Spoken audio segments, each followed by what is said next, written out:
노란봉투법이 통과됐죠. 그래서 국회 본회의에서 통과를 했습니다. 그래서 내년 2월부터 시행될 예정입니다. 근데 이 노란봉투법에 대해서 찬성하는 쪽도 있고 반대하는 쪽도 있어요. 여러분은 어떻게 생각하십니까? 자, 이 핵심 내용을 보면 근로자의 파업으로 인해서 회사에 손실이 발생하더라도 근로자나 노동조합에 과도한 손해배상을 청구하는 것을 제한하는 것입니다. 그래서 근로자에게 손해배상을 청구하는 것이 어려워지는 거예요. 두 번째로 이제 하청업체 근로자도 원청업체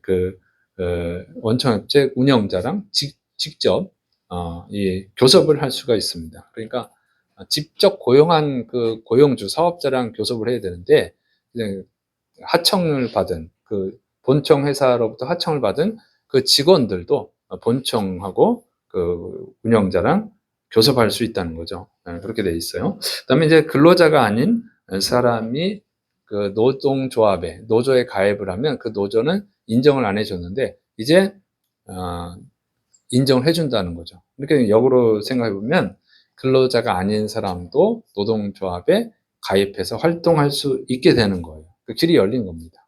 그러면 전문 시익군이 들어올 수도 있죠. 그러면 이제 그 파업 이런 한 것들이 더 빈번해지고 더 과격해질 수 있습니다.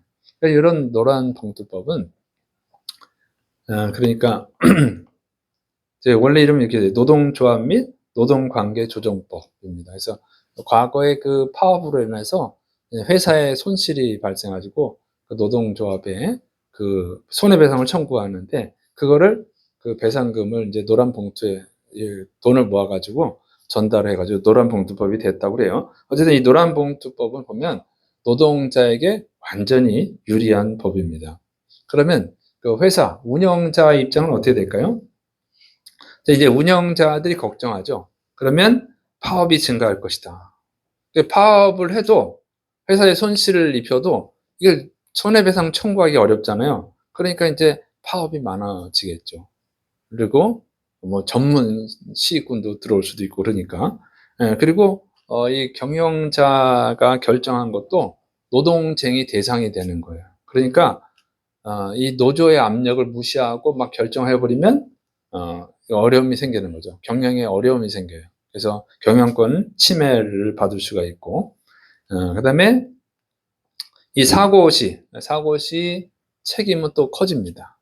그러니까 이게 운영하기가 굉장히 어려워지는 거죠. 그래서 노란봉투법은 근로자들한테는 완전히 유리한 법이지만 그런 운영자 입장에서 고용주 입장에서는 굉장히 불리한 법이죠. 일방적으로 불리한 것이죠. 그래서 대부분의 근로자들한테는 좋은 거니까 아마 좋아할 것 같아요. 그런데 그것이 과연 미래에도 유익할 것이냐. 그러니까 유리하긴 한데 그것이 근로자들에게 유익할 것이냐는 또 다른 얘기죠. 그걸 시행을 하고 나면 알 수가 있겠죠. 그러나 시행이 됐을 때는 돌이킬 수 없는 상황에 놓일 수도 있습니다. 그러면 그 피해가 막심하잖아요. 좋아질 수도 있어요, 물론. 좋아지면 좋죠. 그런데 안 좋아지면 그걸 다시 되돌리기는 굉장히 어렵잖아요. 우리가 무슨 법을 하나 만들어 놓으면 그 법을 바꾸는 데는 너무나도 오랜 시간이 걸리고 사실 거의 어렵죠.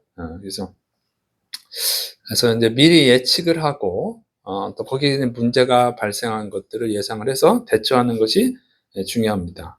자, 노란봉투법에 대해서 성경적 관점으로 보면 어떻게 되냐면, 자, 기독교인들은 어떤 입장에서 봐야 되냐? 우리 성경을 통해서 항상 봐야죠. 이 노란봉투법은 고용주와 또 근로자 간의 갈등에 대한 내용인데 성경에 그런 내용이 있어요. 그래서 누가복음 20장 9절부터 16절 오늘 본문 말씀인데요.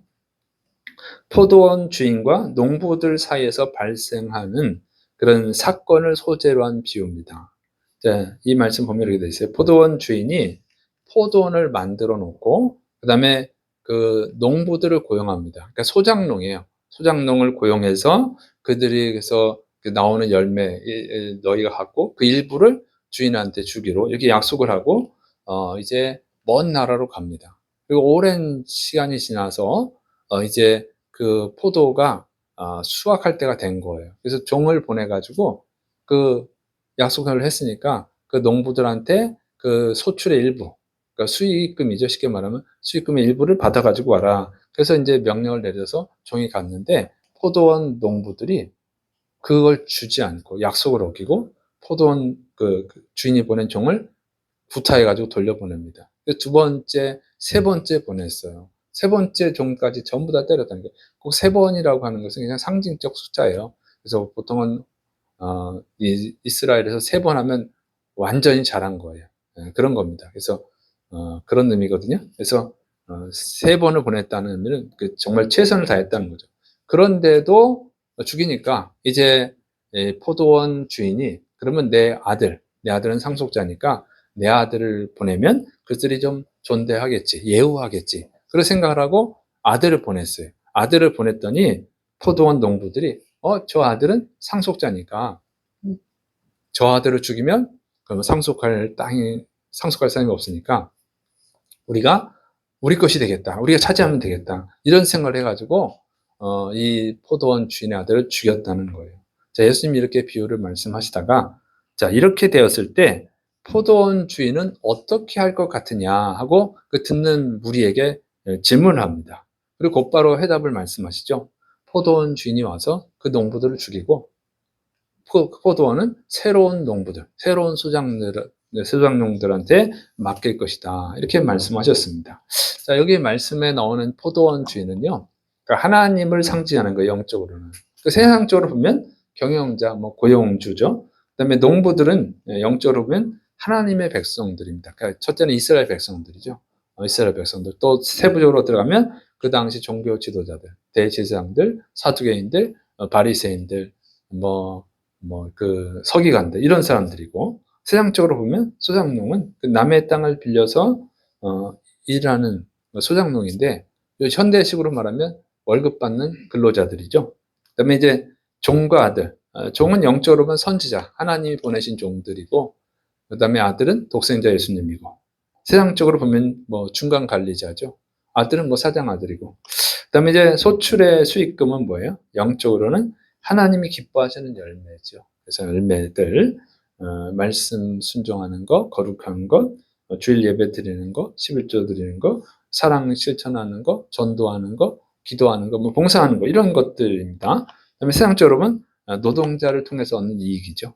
자, 그다음에 농부들이 폭행하고 살인한 것은 뭐냐면 영적으로 보면 그 이스라엘 백성들, 종교 지도자들이 자신들의 기득권, 권력, 물질적 이익을 위해서 하나님의 뜻을 불순종하고 또 그들을 잘못을 책망하는 선지자들, 하나님의 종들을 핍박하는 것. 그다음에 독생자이신 예수님을 십자가에 못 박아 죽이는 것입니다.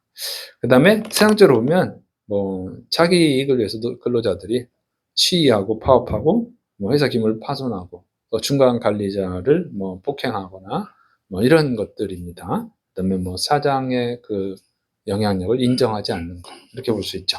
그다음에 포도원 주인이 농부들을 죽이고 다른 농부들에게 맡기는 것은 영적으로 보면 이제 하나님의 백성들을 하나님이 버리는 거예요. 그리고 새로운 사람들을 하나님 백성으로 삼는 거죠. 그 뭐냐면 이스라엘 사람들을 버리고 이방인이라도 하나님, 예수님을 믿으면 하나님의 백성으로 삼는다는 그런 의미가 됩니다. 그리고 세상적으로 보면 뭐 소작농에게, 뭐 근로자에게 손해배상을 청구하고 또 새로운 근로자를 뽑아서 맡기는 거 이렇게 할 수 있죠. 이렇게 해석이 되는데 그런데 이제 이 포도원 주인과 농부들의 이 갈등에 노란 봉투법을 적용을 할 경우에는 어떻게 됩니까? 여기서 보면은 그 포도원 주인이 농부들을 다 죽이고 새로운 농부들한테 맡기잖아요. 이것이 불가능해지는 거죠. 이제 소작농들이 주인의 종들, 뭐 주인의 종들을 때렸어요. 뭐 회사 기물을 파손했어요. 이랬다 할지라도 그럼 주인에게 손해가 발생했잖아요. 그 경영자한테. 그래도 이 손해배상 청구하는데 어려움이 있다는 거예요. 그리고 주인의 아들을 죽였어요. 이 극단적인 행동을 한 것에 대해서도 처벌하는데 처벌은 할 수 있겠죠. 그러나 극히 제한적이다. 이런 어려움이 생깁니다. 예, 그리고 어 이 포도원 주인이 자기의 심각한 손해가 발생했기 때문에 농부들을 막 죽이고 그랬지만 노란봉투법이 있으면 죽일 수가 없어요. 처벌하기가 어렵죠. 그러니까 경영자는 심각한 음 권리를 침해를 받게 되는 것입니다. 그런데 뭐 할 수 있는 게 없어요. 별로 할 수 있는 게 없죠. 그래서 이 성경적으로 보면 이 노란봉투법은 성경의 정신과 맞지 않아요. 정의가 아니에요. 일방적으로 누구한테는 유리하고 그럼 반대로 일방적으로 누구한테 불리하잖아요. 그러니까 하나님의 공의에 맞지 않아요. 정의에 맞지 않습니다. 하나님의 질서에 맞지 않아요. 자, 그러면 이런 그 노란봉투법이 시행이 될 경우에 어떨까요? 경영자들은 어떻게 할까요? 벌써 아직 시행한 게 아니에요. 그런데도 지금 굉장히 지금 여러 회사에서 노조들이 과격한 시위를 하고 직접 교섭을 요구하고 이러고 있습니다. 이러고 있는데 어 경영자라면 어떻게 할까요? 이런 상황에서? 제가 얼마 전에 이 노란봉투법 얘기 전에 어떤 중소기업을 하던 사장님을 만났었는데 그분이 저한테 자랑을 하는 거예요. 자랑을 했는데 자기가 200명 직원이 있었다는 거예요. 200명을 거느리던 중소기업 사장이었는데 하도 데모를 하고 파업하고 막 스트레스를 받아 가지고 그걸 다 팔아 넘겼다는 거예요. 그래서 그 돈으로 빌딩을 샀대요. 빌딩을 사서 임대료를 받고 있답니다. 그랬더니 너무 좋대요. 스트레스 안 받고 따박따박 그 임대료가 나오니까 그걸로 차도 외제차만 사 가지고 아들도 있고 자기도 있고 부인도 있고 어쨌든 외제차가 모르겠어요. 3 대인가 4 대인가 이렇게 있어요. 그리고 그냥 여행 다니고 놀러 다니고 너무 좋다는 거예요. 그런데 자기 친구들 아직도 사장하는 친구들이 있는데 그 사람들이 자기를 너무 부러워한대요. 근데 지금 그걸 회사를 넘기려도 하도 데모가 많고 그러니까 사람들이 잘 안 산대. 그래서 자기가 너무 잘했다고 저한테 막 자랑을 하더라고요. 자, 그게 아마 경영자의 마음이 아닐까 이런 생각이 듭니다. 지금 한국 GM이 철수하겠다 이런 설이 나돌고 있어요. 철수할지 안 철수할지는 모르지만 어쨌든 버티다가 계속 손해가 된다면 철수하겠죠. 그 기업을 운영하는 것은 어떤 이익을 얻기 위한 것인데 손해가 되면 운영할 필요가 없잖아요. 그래서 아마 어떻게 될지는 모르지만 계속되면 철수할 가능성이 높지 않을까. 그리고 인제 다른 기업들도 마찬가지죠. 자꾸 그렇지 않아도 지금 해외에 중국이나 인도나 인도네시아, 베트남 이런 데다가 또 미국, 요즘은 또 미국이 많이죠. 거기다가 공장을 많이 짓잖아요. 응? 그러면 이제 우리나라는 지금 굉장히 노동 환경이 안 좋잖아요. 세금을 자꾸 국가에서 올리고 있지. 노동자들은 자꾸 월급 인상해 달라고 그러지. 그런데 이게 노란 봉투법이 시행돼 가지고 손해배상 청구도 못 하고 그런다면은 여기 있겠습니까? 그래서 아마 해외 공장으로 많이 이전을 하겠죠. 그런데 또 이전하는 이유는 뭐냐면 우리나라는 임금이 비싸요. 응? 근데 해외에는 동남아시아 같은 경우는 임금이 싸잖아요. 근데 제품은 똑같아요, 가격은. 우리나라에서 만들거나 해외에서 만들거나 가격은 똑같단 말이에요. 그런데 우리나라에서는 생산비가 많이 들어요. 그것도 일주일에 52시간인데 그것도 요즘은 4일로 줄인다는 얘기도 있잖아요. 근로 시간은 굉장히 줄어드는데 월급은 똑같이 줘야 되죠. 그리고 해마다 월급이 올라가죠. 그런데 동남아시아는요, 일도 더 많이 하지, 근데 월급은 더 적어요. 그러니까 생산비가 적게 들어간단 말이에요. 적게 들어가는데 제품을 판매하는 가격은 똑같아요. 예를 들어서 100만 원에 만들었는데 우리나라에서는 200만 원에 만들고 외국에서는 한 100만 원을 만들다. 2배 차이가 나는데 판매할 때는 500만 원이다. 똑같다 그러면은 훨씬 낫죠.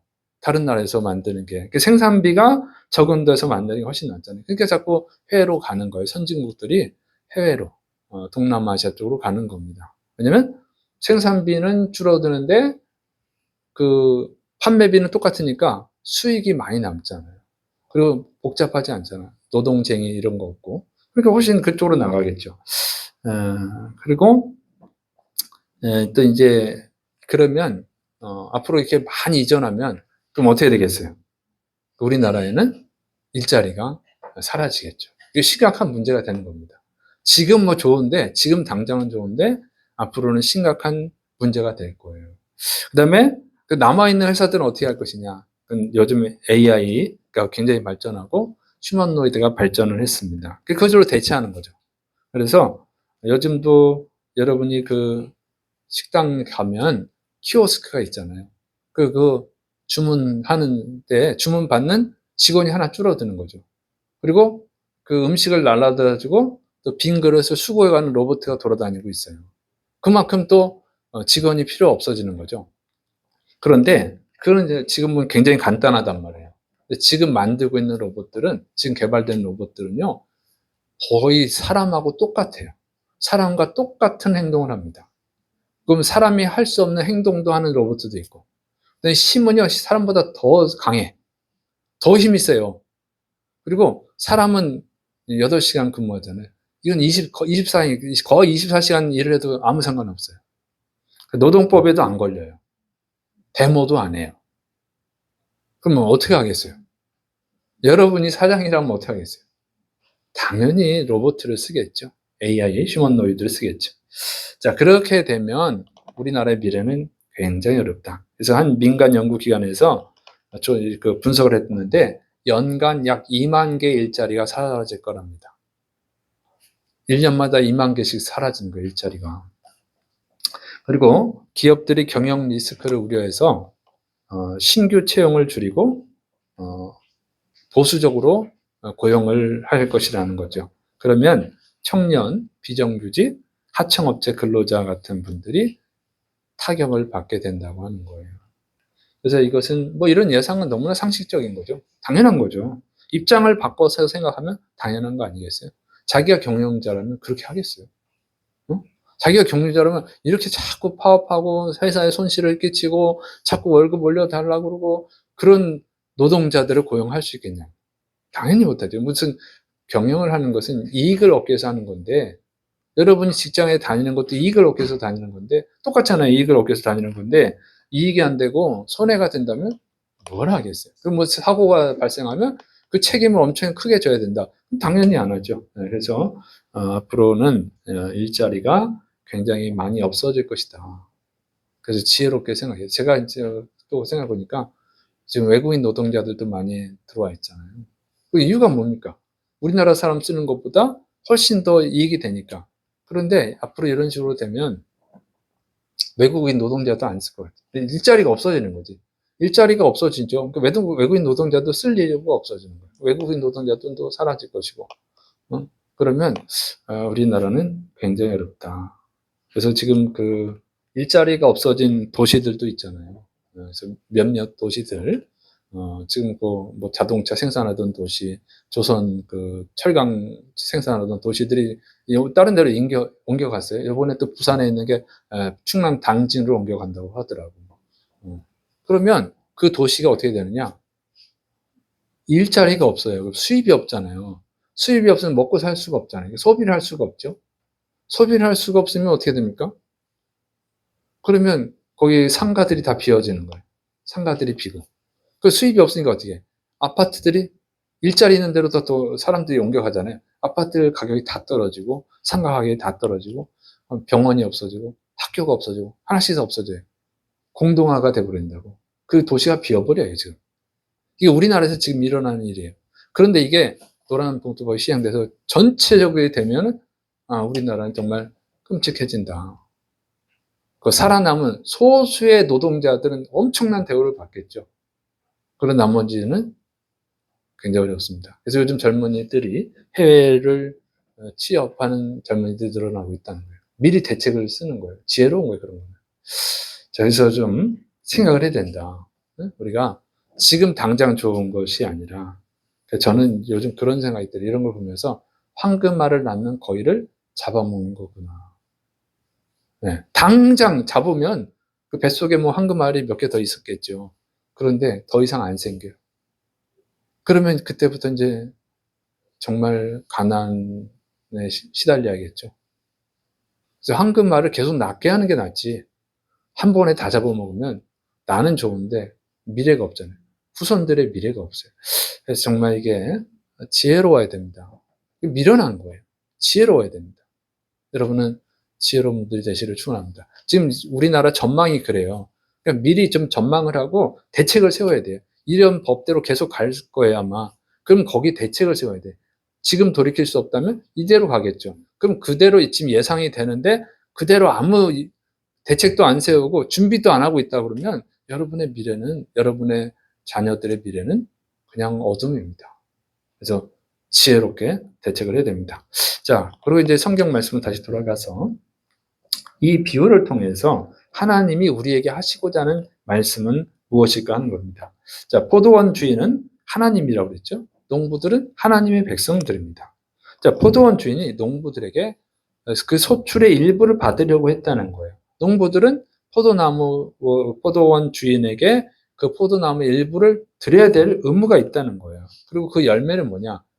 그래서 하나님이 기뻐하시는 거죠. 하나님 기뻐하시는 거. 그러니까 하나님의 말씀에 순종하는 거. 하나님을 예배하는 거. 그러니까 주일 예배 드리는 거. 하나님이 내가 거룩하니 너희도 거룩하라. 그러니까 하나님의 거룩함을 닮아가는 거. 그다음에 11조를 드리는 거, 전도하는 거, 기도하는 거, 예수님의 사랑을 실천하는 거, 이런 것들을 드려야 된다 그 얘기예요. 근데 이 농부들이 이런 열매를 드리기 싫어했잖아요. 그것은 심판받을 죄라고 하는 것입니다. 자, 그런데 이 농부들이 이걸 드리기 싫어해서 주인이 보낸 종들을 죽이고 또 예수님까지 죽였다는 거예요. 독생자 예수님까지 죽였다는 거예요. 그러면 어떻게 하겠냐 그 얘기입니다. 그래서 이 포도원 주인이 농부들을 다 죽이고 새로운 농부들한테 맡긴다고 그랬죠. 그래서 이스라엘 사람들을 멸망시키고 이방인들을 하나님의 백성으로 삼을 것이다. 이렇게 말씀하셨습니다. 자, 그게 이 말씀대로 됐죠. 그래서 이스라엘 사람들, 사두개인들, 제사장들, 바리새인들, 이게 우리 들으라고 하는 얘기구나. 응? 이 사람들이 자기들의 기득권을 위해서 하나님 기뻐하신 열매를 안 드리고 그걸 자기들이 다 독차지했단 말이에요. 그래서 하나님이 선지자들을 보내고 예수님을 보내 책망을 했는데도 듣지를 않아요. 듣지 않고 예수님을 죽여버렸죠. 그 결과가 뭡니까? AD 70년에 로마에 의해서 멸망당했어요. 그래서 이스라엘 나라가 역사에서 사라졌었잖아요. 1948년에 다시 회복이 된 거죠. 거의 2000년 동안 사라졌어요. 그게 하나님의 심판이라고 하는 거예요. 그래서 열매를 반드시 드려야 된다는 겁니다. 그런데 왜 열매를 드리기 싫어하느냐? 자, 왜 열매를 드리기 싫어하죠? 이 포도원 농부들이 열매를 드리기 싫어하는 이유가 뭡니까? 자, 이 포도원 농부들의 입장에서 이렇게 생각하는 거예요. 아니, 주인이 한 게 뭐 있어? 아무것도 없잖아. 누가 포도나무를 심었어? 우리가 심었지. 누가 포도나무를 키웠어? 우리가 키웠지. 그 열매는 우리가 갖는 게 당연하지. 포도원 주인은 아무것도 안 했잖아. 아무것도 안 해놓고 왜 열매를 달라고 그래? 욕심쟁이. 뭐 이런 생각을 할 수 있죠? 포도원 농부들의 입장에서는 그런 거예요. 응? 아무것도 안 하고 우리가 고생했는데 왜 그걸 받아가려고 그래? 아무것도 안 한 주제에. 그리고 이 포도원에서 진짜 일하는 사람들 누구예요? 우리가 주인이지, 우리가. 어? 포도원 주인이 뭘 했다고? 포도원 주인의 아들이 왜 와서 달라고 그러는 거야? 저놈이 지가 주인이야? 우리가 주인이지. 어? 이 일터의 주인은 우리잖아.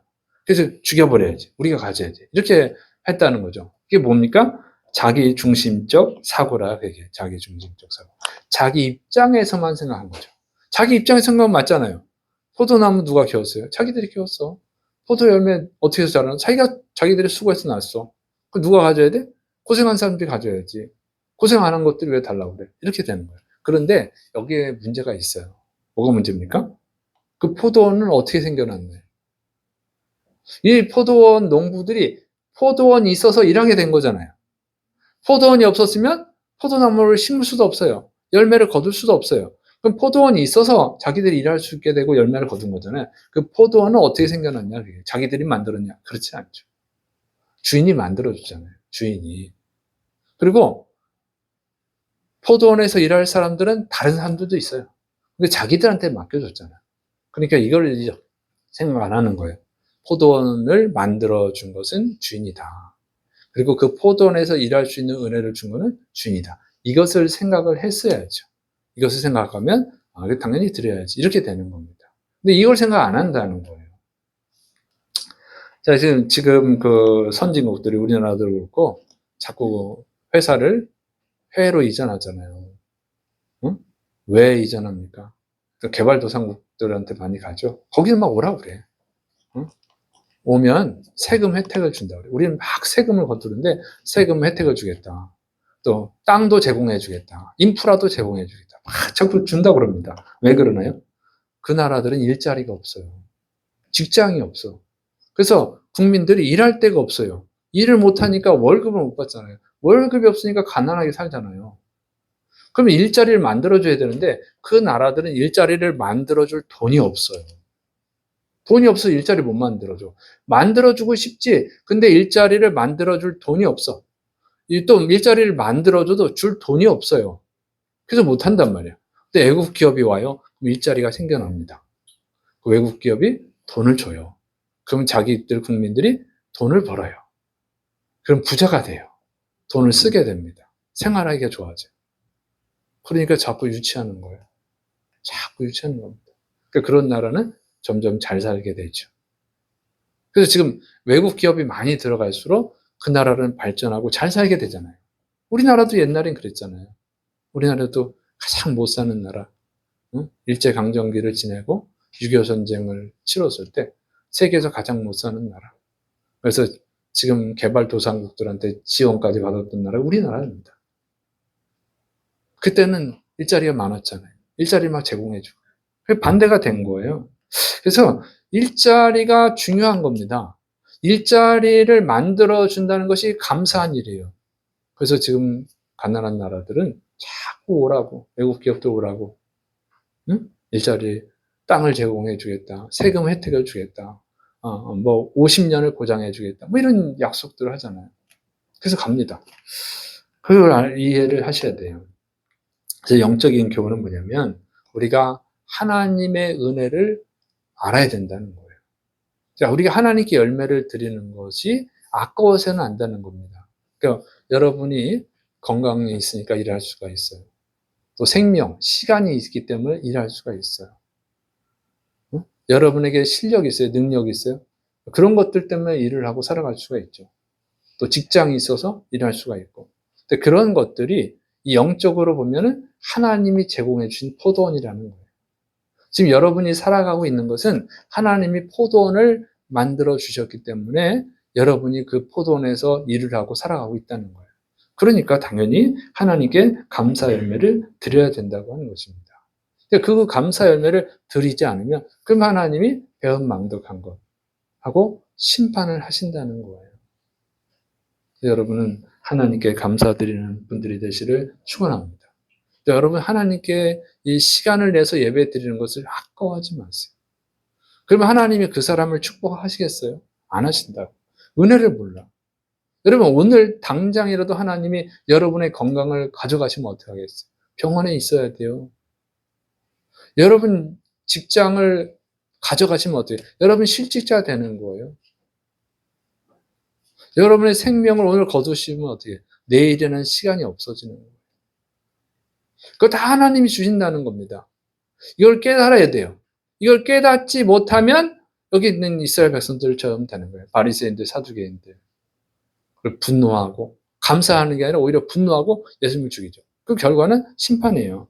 그래서 근데 여기서 보면은 이 주인이 이게 오래 있다가 온다는 거예요. 오래 있다. 이 성경 말씀 보면 한 글자도 그냥 쓰는 법이 없습니다. 참 의미가 다 담겨 있어요. 이렇게 돼 있죠. 여기 보면은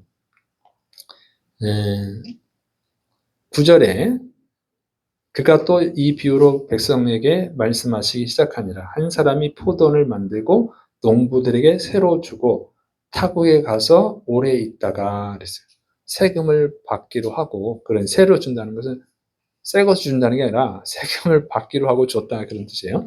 타국에 가서 오래 있다가 때가 이름에 그 열매를 달으려고 그런단 말이죠. 타국에 간다는 것은 예수님이 천국에 가신다는 거예요. 그리고 오신다는 거죠. 오래 있다가 때가 되면, 그러니까 하나님이 정하신 때가 되면 다시 오신다는 거예요. 그때 이제 심판하신다 그런 뜻입니다. 자, 그런데 이제 주님 그 1차적으로는 때는 그 예수님의 그 십자가 죽으시고 이스라엘이 AD 70년에 망했잖아요. 그때를 말하는 거예요. 근데 예수님이 오셨는데 예수님을 죽였잖아요. 그래서 심판하시는 거예요. 그다음에 이것이 이제 다중 예언이라고 하는데 두 번째 마지막 예언은 뭐냐면 마지막 때예요. 마지막 때. 종말 때. 하나님이 전 세계를 심판하실 때예요. 그때 예수님이 다시 오십니다. 오래 있다가라는 뜻이 그런 의미예요. 오래 있다가 다시 오셔요. 그때 열매를 바친 사람과 바치지 않는 사람을 심판하시는 거예요. 그래서 그때가 언제냐? 열매를 바치지 않을 때예요. 그러면 희망이 없는 거죠. 근데 누가 안 바치는 거예요? 안 믿는 사람들이 안 바치는 게 아니에요. 안 믿는 사람은 당연히 하나님 모르니까 안 바치죠. 그 믿는 사람들. 그러니까 이스라엘 백성들이 하나님께 안 바치니까 AD 70년에 멸망시켰잖아요. 마찬가지입니다. 그래서 이제 마지막 때도 하나님께 열매를 드리기 싫어해요. 하나님의 백성들이. 첫 번째는 이스라엘 백성들이었고, 두 번째 하나님 백성들은 예수 믿는 모든 사람들이잖아요. 그러니까 전 세계 모든 그리스도인들이, 하나님을 믿는 사람들이 하나님께 열매를 바치기 싫어할 때, 그때가 심판의 때입니다. 그러면 지금은 어떤 때냐? 지금 그렇게 보면요. 지금이 바로 그런 때입니다. 왜냐면 지금 하나님의 백성들이 하나님께 열매를 바치기를 싫어해요. 그러니까 하나님의 은혜를 잊어버린 거예요. 자기중심적 사고라는 거죠. 그래서 하나님께 드려야 되는 열매, 하나님의 말씀에 순종해야 돼요. 순종을 안 합니다. 여러분 순종은 잘 하십니까? 그러니까 하나님 말씀에 순종을 하기 싫어한다고. 그거 어떻게 나타나면 동성애가 나타납니다. 동성애는 하나님 싫어하잖아요. 동성애는 돌로 쳐 죽이라고 할 정도로 싫어합니다. 물론 신약시대 때는 돌로 쳐 죽이라고 하지 않았어요. 시대마다 적용하는 게 달라요. 그러나 미워하는 건 똑같아요. 근데 지금 동성애자도 구원받아 이렇게 말하잖아요. 그리고 동성애자 신부도 있고 동성애자 목사도 있고 하나님 말씀을 완전히 버려버리는 거예요. 하나님은 이걸 더럽게 여기거든요. 내가 거룩하니 너희도 거룩하라 그랬어요. 거룩해져야 돼. 동성애를 하면 안 되는데 하나님 말씀에 순종하지 않죠. 하나님께 거룩한 열매를 안 드려요. 그리고 또 예배도 안 드려. 예배도 드리기 싫어요. 예배는 기본이죠. 예수님이 오셨잖아요. 전도하시면서 하시는 말씀이 하나님께 영과 진리로 예배하는 자를 찾으신다. 그러니까 예수님이 전도하는 이유 중에 하나가 뭡니까? 하나님께 예배 드릴 자를 만드는 거예요. 그런데 예배를 드리는 걸 싫어해. 그래서 뭐 예배가 뭐 꼭 대면에서 드려야 되느냐, 궤변을 들어놓지, 궤변을. 응? 비대면은 뭐 예배 아니냐. 하나님하고 언제 대면하냐. 이런 궤변입니다. 왜냐하면 구약시대도 똑같잖아요. 지금이랑 똑같잖아요. 그러면 구약시대 사람들 뭐 하나님 얼굴 보고 예배 드렸나요? 구약시대도 똑같죠. 근데 구약시대 때도 하나님께서 거룩한 성회로 모여라. 모이지 않는 데는 끝쳐질 것이다. 그 생명이 끊어질 것이다. 이렇게 저주하셨잖아요. 똑같아요. 그때나 지금이나 똑같아. 그런데 모여서 예배 드리라고 하죠. 모여서. 왜? 하나님은 성도들이 모이기를 원하시죠. 그 교회라는 의미가 성도들의 모임이잖아요. 당연히 모여야지 예배를 드리는 게 맞는데 그런 궤변을 들어놓고 왜? 그러니까 자기가 예배드리기 싫으니까. 예배 장소에 오는 것조차 싫어해. 그런 수고조차 하기 싫어. 놀러 가고 싶어. 핸드폰 들고 뭐 미국으로 가고 뭐 일본으로 가고 뭐 베트남 가서 또 예배 드리고 있어요. 그게 예배입니까? 예배는 하나님을 섬기는 거예요. 하나님을 위한 노동이에요, 노동. 근데 내가 저주받기 싫고 축복받고 싶고 지옥 가기 싫고 천국 가고 싶어서 불안하니까 핸드폰 들고 예배 드리는 거잖아요. 그건 예배가 아닙니다. 그거는 자기 이기주의야, 이기주의. 자기가 예배 받는 거야, 자기. 또 설교도 자기가 골라서 듣지. 요거 듣고 저거 듣고. 이분 목사님 설교 잘하네. 저 목사님 설교 못하네. 그게 예배를 받는 거지. 예배를 드리는 겁니까? 듣기 싫은 얘기도 듣고 듣고 싶은 얘기도 듣고 그냥 하나님 주신 대로 듣는 거지. 자기가 골라서 들어. 자기가 교회를 선택하고. 자기가 주인이지, 자기가. 아주 악한 거예요. 하나님께 드리는 게 아니라 자기가 받는 거야. 이러고 있다고 하나님 백성들 지금이 전 세계적으로. 우리나라만 그런 게 아니라 전 세계적으로 그런 현상들이 나타나잖아요. 하나님께 열매를 드리기 싫어요. 당연히 하나님 기뻐하시는 열매, 전도 열매, 전도도 안 하잖아요. 전도하기도 싫어가지고. 전도하면 싫은 소리 들으니까. 자기를 위해서 안 하는 거예요. 하나님을 위해서는 싫은 소리 들어도 전도해야 되잖아요. 듣기 싫으니까 안 하죠. 헌금 자기가 쓸 거 많으니까 잘 안 하죠. 기도하면 피곤해 안 하죠. 자, 이렇게 하나님 백성들이 안 해. 하나님께서 열매를 드리라고 그러는데 드리기 싫어하는 거야. 왜 내 건데 왜 내가 드려야 돼?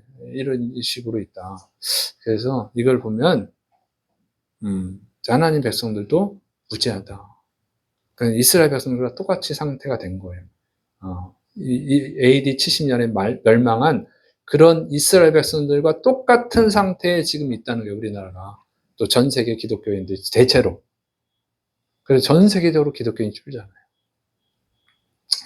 그래서 이런 걸 보면 심판의 때가 멀지 않았다. 이렇게 생각이 듭니다. 그럼 어떻게 됩니까? 이걸 돌이키지 않으면 멸망이에요. 회개의 붕이 일어나야 돼요. 회개의 붕. 회개하고 하나님께서 기뻐하시는 열매를 드리려고 하는 그런 부흥이 일어나야 될 줄을 믿으시 바랍니다. 그렇죠? 지금 기업들이 안 나가게 하려면 어떻게 돼요? 양보를 해야지. 노동자들이 양보하고 일방적으로 기업의 고용인들에게 불리하지 않으면 좀 대등하면 남아있겠죠. 똑같은 거예요. 그래서 우리가 하나님이 지금은 일방적으로 손해보는 거예요. 하나님은 독생자까지 주셨잖아요. 독생자이시니까. 우리를 구원하기 위해서 아들까지 주셨는데 그런 희생을 하셨는데 우리는 아무 희생도 안 하고 그냥 축복만 받고 천국은 가고 싶고 그런 일은 없어요. 너무 이기적이잖아. 입장을 바꿔놓고 생각해보세요. 자기가 하나님이라면 그렇게 하고 싶겠냐고. 그러니까 너무 이기적이다. 그리고 이런 생태계, 그러니까 노동자들한테만 너무 유리한 이런 그 생태계를 만드는 건 정신세계가 그렇게 됐다는 거예요. 그런 정신세계 영향을 받아가지고 하나님을 섬기는 것도 그런 식으로 돼 있어요. 지금 세계가. 나한테 절대적으로 유리해야 돼. 그런 일은 없습니다. 입장을 바꿔서 생각하면 일방적으로 누구한테 유리하면 일방적으로 누구한테 손해인데 그런 세상은 존재할 수가 없어요. 그래서 공산주의 국가를 보면요. 노동자들한테 최고의 세상이 법적으로는요. 무상이잖아요. 무상급식, 무상의료. 근데 현실이 그런가요? 안 되지. 누가 일자리를 거기서 만들겠어요. 다 가난해지는 거잖아. 그런 건 없어요. 일방적으로 누가 손해보는데 옛날에 사장했던 분도 지금 돈은 많아도 그냥 그 아르바이트 하면서 또 돈 법니다. 사장 안 하고 속 편하다는 거죠. 사장 안 하는 게 속 편하지. 월급 따박따박 주지. 안 주면 노동청에다 고발해가지고 받아내지. 얼마나 좋습니까? 스트레스 안 받고. 이렇게 되면은 안 되는 거예요. 그러면 세상이 무너지는 겁니다. 그래서 영적으로도 마찬가지예요. 여러분이 하나님께 받은 은혜를 인정하고 그 하나님께 받은 은혜만큼 하나님께 또 감사를 드리고 하나님을 섬기는 자가 되시기를 축원합니다. 그래야 하나님의 은혜가 계속 되어지는 거예요. 그게 지혜로운 것입니다. 그래서 지혜로운 성도들 되시기를 축원합니다. 또 회사에서 일할 때 열심히 일하세요. 자기가 받는 월급만큼 일하세요. 최소한 그 정도 해야지. 그리고 그보다 조금 더 할 수 있으면 더 좋습니다. 그러면 그 사람은 분명히 그 사장한테 위로를 줄 거예요. 감동을 줄 거예요. 그러면 사람이 다 인지상정이지. 그 사장도 더 잘해줄 겁니다. 그래야 좀 나라가 발전하고 한국교회도 살아납니다. 기도하겠습니다. 사랑이 많으신 하나님 아버지, 우리가 너무 이기적 입장에서 나만 생각하고 내 입장에서만 생각하는 이런 이기주의식을 욕심을 버리게 하여 주옵소서. 상대방의 입장도 생각할 줄 아는 내가 그 상대방의 입장에 서서 볼 줄 아는 그런 넉넉한 마음을 주시고 훌륭한 인격을 그리스도인의 인격을 주옵소서. 또 하나님이 주신 은혜를 감사하면서 하나님께 기쁨으로 열매를 드리는 주의 백성들이 되게 하여 주옵소서. 그래서 계속 기도할 때 또 아픈 부위에 손 주시를 바랍니다. 주여 이 시간에 또 하나님의 살아계심을 체험할 수 있도록 또 하나님의 사랑을 체험할 수 있도록 예수님의 구원자 되심을 확실히 믿을 수 있도록 이전에 또 주의 백성들을 치료하여 주옵소서. 내가 나사렛 예수님의 이름으로 저주하노니 더러운 질병은 떠나갈지어다. 주의 백성들을 괴롭히는 더러운 질병은 숨을 낼지어다. 또 하나님 역사하여 주셔서 주의 백성들의 건전한 사고, 건전한 정신, 건전한 믿음을 주시옵소서. 주의 백성들과 함께하여 주옵소서. 주님이 치료하시고 역사하심을 믿사옵고 예수님의 이름으로 감사하며 기도드립니다. 아멘. 우리